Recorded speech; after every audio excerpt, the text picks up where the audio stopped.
공무도화가는 두 가지 본으로 편집을 해서 올리도록 하겠습니다. 첫 번째는 복문에 관련된 공무도화가의 얘기를 진행할 텐데, 공무도화가를 항상 우리가 시를 볼 때는 첫 번째 내용에 집중해서 볼 필요가 있고, 두 번째는 배경에 집중을 해서 볼 필요가 있어요. 근데 공무도화가는 역시 배경이 굉장히 깊은 얘기를 담고 있기 때문에 그 배경은 따로 편집을 해서 올리도록 하겠습니다. 자, 공무도화가 봅시다. 아래아가 들어가지 않아서 고전 시간은 좀 쉬운 부분이 있어서 그대로 읽기만 하면 됩니다. 이마 그 물을 건너지 마오. 임은 그의 물을 건너섰네. 물에 휩쓸려 돌아가시니 가시님을 어이할꼬. 공무도화가가 아마 익숙한 사람들은 옛날 노래를 많이 듣는 사람들. 왜? 맞는데? 공무도화가 되게 유명한 노래 있는데, 그 누구지? 담다디 부른 그 여자가 공무도화가 노래 불러서 되게 유명해져서 아마 그걸로 공무도화가를 들어본 사람이 있을 텐데, 이 공무도화가는 갈래가 우선 고대 가요고요. 네, 고대 가요입니다. 색깔이 별로 없어서 이걸로 할게요. 네, 갈래가 그렇게 중요하진 않아요, 사실. 고대 가요고요. 서정 가요입니다. 가요라는 말은 사실 그렇게 특정 중요하진 않은데, 가요랑 서정이라는 말을 우선 다루고 갈게요. 가요랑 서정이라는 말을 되게 많이 들어봤을 텐데, 가요라는 건 사람들이 되게 쉽게 입에서 입으로 그냥 노래처럼 이렇게 따라 부르는 걸 가요라고 생각하면 되고요. 서정이라는 건 사람들의 마음을 주로 이렇게 다루었다라고 생각하면 돼요. 공감을 많이 얻을 수 있는, 그러니까 뭔가 교훈을 남기거나 아니면 역사적인 걸 다루거나 사실적인 걸 다루거나가 아니라 사람들의 마음을 다루거나 아니면 풍경을 다루거나 이런 식의 것들을 다루는 걸 서정이라고 합니다. 그래서 성격은 서정이 들어가면 성격에선 보통 서정적이라는 말이 보통 나오게 돼요. 근데 보통 지금 딱 보자마자 임아라고 나왔으니까 님을 부르는 것들이 많이 나와서 보면 딱 사랑에 관한 시인가? 라는 것을 추측할 수 있겠습니다. 네, 형식은 이건 우선 시를 먼저 분석해봐야 형식, 정서, 표현, 성격, 주제 이런 것들을 다 나올 수 있겠죠. 고대 가요나 이 서정 가요를 우리가 주의 깊게 보는 건 가요가 다음에 어떻게 이어질지, 조선시대까지 어떻게 이어질지 주의 깊게 봐야 하고, 우리가 또한 중간고사에서 나중에 얘가 후에 어떤 시들과 비교가 될지, 고대가요가 나중에 고려가요로 이어질 거고, 고려가요가 나중에 어디로 이어지겠어요? 당연히 한시로 이어질 거고, 한시로 이어지면 한시가 당연히 시조로 이어질 거고, 시조가 나중에 어디로 이어지겠어요? 현대시로 이어지면서 여기에서 대표적인 것들의 시를 남기게 돼요. 그래서 이 대표적인 시들의 흐름을 따라가다 보면 이 서정시들의 대표적인 것들이 뭐가 있고 비교점이 뭐가 되는구나를 우리가 알 수 있게 되거든요.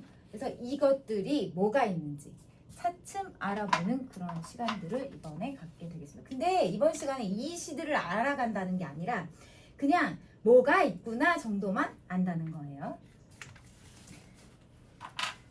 추측해 볼 수 있는데, 이마 그물을 건너지 마오 라고 얘기하는 순간 딱 드는 생각은 두 가지 아닌가? 이마 그물을 건너지 마오 하는 순간, 야 그물 건너지 마, 그물 건너면 죽을 수도 있어 라는 생각과, 혹은 이마 그물을 건너지 마, 너 우리 옛날에 어떤 시 중에 야 너 그물 건너가서 바람 피는 거 아니야? 물 건너가자마자 얘가 물 건너에 있는 여자 만나러 간다는 시가 있었거든. 그래서 여기에서 이마 그물을 건너지 마오 라고 말하는 순간 애원하는구나 라는 느낌은 확실히 들어요. 하지마. 그래서 이게 임아라는 건 당연히 나의 이제 상대방을 얘기하는 거야. 그래서 나를 버리지 마세요. 그래서 나를 버리지 마. 오, 미안 칠판아.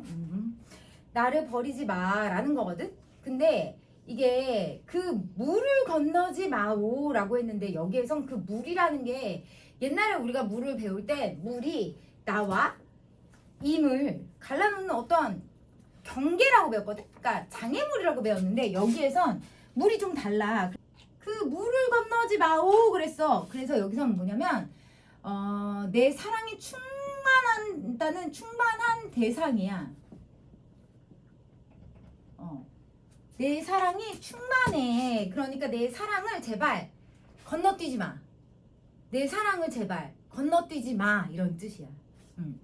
그리고 이미 여기에서는 백수광부거든. 나중에 이게 왜 백수광부인지 알게 될 거예요. 이 배경이 사실 이거야. 백수광부가 물을 건너려고 하다가 죽어. 그래서 그 아내가 그 모습을 보고 이 광부의 시신을 이렇게 감싸 안고 막 운단 말이야. 그 모습을 보고 이 시를 이제 지은 그게 이제 내려오는 그거거든. 근데 여기에서는 두 가지로 갈려. 그 배경을 이따 따로 얘기해 주려고 하는 거야. 근데 그 다음에 건너지 마오.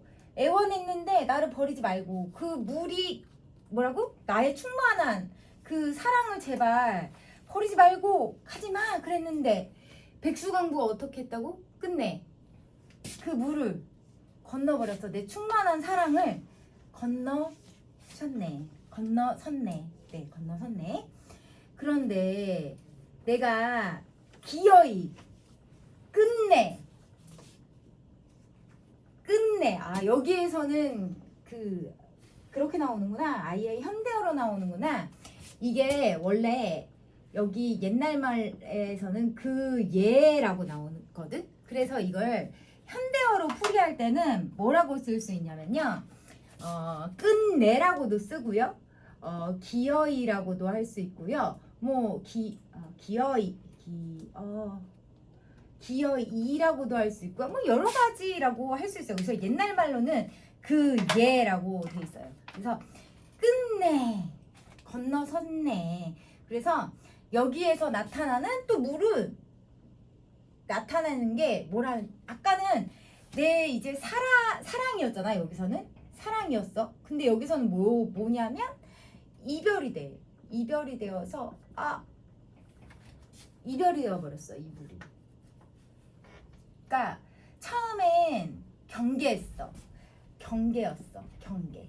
뭐였냐면 가지마 여기에서 경계였어. 근데 갑자기 건너셨네 이러면서 뭐가 되어버렸지? 사랑이 어떻게 됐어? 종말됐어. 끝났어. 이제 딱 끝나버렸어. 그러니까 나의 기분은 어떻게 됐어? 경계였다가 확 가라앉았어. 그래서 안타까움으로 변해버렸어. 나의 기분은 안타까워. 이게 끝이야. 별로 더 할 게 없어. 그래서 자 다음 물에 빠져 돌아가시니 이렇게 나왔어. 자 그럼 너무 쉬워. 여기에서 가리키는 물은 뭐가 되는 거야? 죽음이야 그냥. 물에 빠져 돌아가시니 그랬어. 물에 빠져 돌아가시니 야 물에 빠져서 돌아가셨대. 그러면 여기에선 이미지가 어떻게 되는 거야? 하강 이미지야. 여기서 나올 건 이거밖에 없어. 하강 이미지. 가시님을 어찌할꼬 이랬어. 그러면 가시님을 어찌할꼬 이랬는데 야 갑자기 여기에서는 안타까움이었지 기분이? 그럼 어떡하지가 아니야. 어떡해 이거야. 이미 내가 갔는데 어떡하겠어. 체념한 거잖아. 체념했다고. 그러면 여기에선 슬퍼, 슬픔이고, 기분이 체념이고, 그리고 니네 무슨 기분이 들겠니? 한탄하겠지 이제. 한탄하겠지. 자, 그런데 여기에서 기분은 이렇게 바뀝니다. 그리고 표현법이 나올 수 있겠어요. 무슨 표현이냐면 어찌할꼬 물어봤어. 무슨 표현이겠어요? 서리법이겠죠. 서리적 표현입니다. 그리고 또 영탄적 표현이라고도 할 수 있습니다. 이거 많이 헷갈릴까봐 적어 놓는 거예요. 그리고 또 애절한 표현일 수도 있고요. 애절할 수도 있고요. 애절하잖아. 그리고 또 뭐 탄식일 수도 있고요. 자, 여기에서 우리 같은 것끼리 한 번만 묶으면서 가볼게요. 어떻게 묶어볼까? 물만 한번 묶어볼게. 물만 한 번만 묶어보면 물, 그 다음에 물, 그 다음 여기 물 있었어. 그럼 물이 맨 처음엔 어떤 이미지였지? 사랑의 이미지였어. 그 다음엔 무슨 이미지로 바뀌었지? 이별의 이미지로 바뀌었어. 그 다음엔 무슨 이미지로 바뀌었지? 죽음의 이미지로 바뀌었다. 이렇게 볼 수 있겠습니다. 다음 감정 라인을 한 번만 볼게요. 감정 라인을. 감정 라인도 꽤 중요하거든요. 감정 라인이 맨 처음에는 어떤 애원했어. 맨 처음엔 가지 말아주세요 라고 애원했어. 그런 다음엔 뭐였지? 가고 있어. 안타까웠어. 그러다가 그 다음에 슬픔, 체념, 한탄, 애절, 탄식으로 바뀌었어. 오케이? 어떻게 바뀌는지 눈에 보이지? 쏙쏙 들어오지? 이렇게 바뀌었다고 할 수 있습니다. 사실 어려울 시가 하나도 아니야. 그래서 우리가 요걸 요렇게 볼 수 있고요. 그러면 선생님 우리가 마지막으로 조금만 정리를 하고 가자면 더 할 게 있나? 할 게 없을 것 같은데? 표현법 요 서리법하고 영탄법 하나 이거 보고요. 영탄적이라는 건 나중에 니네가 까먹을까봐 했고, 자 여기에서 아닌 거는 좀 볼까? 야, 자 다음 시는 표현이 직설적이다. OX. 그러면 니네가 지금 부끄러울 테니까 자 살짝 요 밑으로 손을 들어볼게요. OX에서 밑으로 손을 살짝만 들어보세요. OX 직설적이다.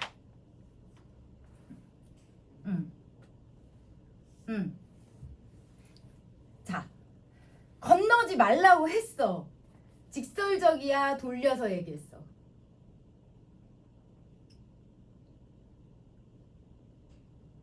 니마 건너지 마오라고 얘기했는데 띵뛰지 마오. 야, 직설적이잖아. 건너셨네. 직설적이야 이거. 누가 봐도 직설적이야. 니네 헷갈릴 단어를 좀 적어보면 표현이 직설적입니다. 왜냐면 건너지 마. 건너셨어. 돌아가셨어. 되게 돌려서 얘기하지 않고 직설적으로 얘기하고 있어서 되게 표현법이 직설적입니다. 그 다음에 상징적이다. 왜냐하면 물을 상징적으로 표현했기 때문에 이게 표현법이 또한 상징적이라고 얘기할 수 있습니다. 이게 직설적인 것과 상징적이 동시에 나오기가 어떻게 동시에 나올 수 있어요? 라고 얘기할 수 있지만 그렇게 하지 마세요. 남편한테 얘기할 때는 백수광부한테 얘기할 땐 그렇게 가지 마! 라고 얘기하는데 물을 표현할 때는 상징적으로 표현하기 때문에 상징적으로 얘기할 수 있습니다. 다음 주제는 당연히 이물 여윈 슬픔이라고 얘기할 수 있어요. 이게 의라고 하면 이 작품이 가지는 의의 이게 무엇일까요? 라고 얘기하는데 이거는 집단가요라는 건 뭘까? 집단가요라는 건 집단이 다 부르는 거잖아. 예를 들어 뭐가 있을까? 농경기 때 부르는 것들이 노동가요 같은 것들이 있을 텐데 이게 집단 가요에서 혼자 개인이 부르는 걸로 넘어가는 과도기 성향에 있었던 그런 가요라고 할 수 있어요. 그래서 서정 가요가 되는 거야. 그래서 그런 그러니까 집단에서 개인으로 넘어가는 중간 과정에 있는 그런 노래라고 할 수 있습니다. 네. 그리고 아무래도 가장 대표적인 작품이에요. 네. 그리고 이건 고조선의 작품이고요. 언제일지 궁금할까봐요. 고조선의 작품이에요. 그래서 이따 한나라가 나올 거예요. 해동역사에 나와 있는 책이에요. 네. 약간 체념적 말투를 쓰고 있죠. 이게 자 그러면 우리가 좀 보자면 공무도화가에서 아까 공무도화가에서 어디로 이어질까? 공무도화가에서 고려가요로 가면 고려가요. 야 고려가요 하면 딱 생각나는 거 없니 혹시? 고려가요 하면 되게 유명한 거 있는데 가시리 있고 나를 버리고 가시리 있고 가시리로 이어집니다. 야, 이 가시리 진짜 유명하잖아. 가시리 있고 또 서경별곡 있죠. 한시는 아마 잘 모를 거야. 한시는 근데 니네 이름은 많이 들어봤어. 이름은 진짜 이거 얘기하자마자 아 이럴 거야. 한시에 송인 있습니다. 송인. 네, 한시에 송인 있고요. 이거 시조에 이거 부르면 바보지. 현대시. 아 이것도 다 아는 노래. 아는 시예요. 김소월의 진달래꽃. 자 이렇게 이어져 내려간다고 할 수 있습니다. 그래서 나중에 이렇게 한번 보면 되게 좋을 것 같아요.